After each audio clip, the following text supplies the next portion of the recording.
గతంలో ప్రభుత్వాలు చేసిన అవినీతి ఒక ఎత్తు అయితే వైసీపీ ప్రభుత్వ అక్రమాలు మరొక ఎత్తు. కూటమి ప్రభుత్వం అధికారంలోకి వచ్చిన తర్వాత విధ్వంస పాలకుల స్కాముల లెక్క పెడుతున్నాం. ఇన్వెస్టిగేషన్కి ఆర్డర్లు ఇచ్చాం.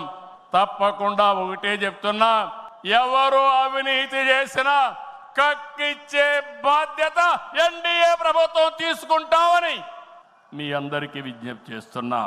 అదే మాదిరిగా ఎన్నికల్లో మనల్ని గెలిపించి అవినీతి పాలకుల్ని ప్రజలు తరిమేశారు. అక్రమార్కుల్ని శిక్షించే బాధ్యతలు మనకిచ్చారు. ప్రజా సంపద దోపిడీ చేసిన వారిని, గాడి తప్పిన నాయకుల్ని, అధికారుల్ని ఉపేక్షించే సమస్య లేదు. తప్పు చేసిన వారికి ఆలస్యం కావచ్చేమో గాని శిక్ష తప్పదని మరొకసారి ఈ సందర్భంగా విజ్ఞప్తి చేస్తున్నా. మనం అధికారం చేపట్టి ఏడాది అయింది. ఏడాది కింద రాష్ట్రంలో సంక్షోభం, ఉద్యమ స్ఫూర్తితో, అద్భుత చైతన్యంతో ప్రజలు పట్టం కట్టారు. ప్రజలు ఇచ్చిన అధికారాన్ని బాధ్యతగా స్వీకరించాం. ప్రతిరోజు ప్రతి గంట ప్రజల కోసమే పనిచేస్తున్నాం.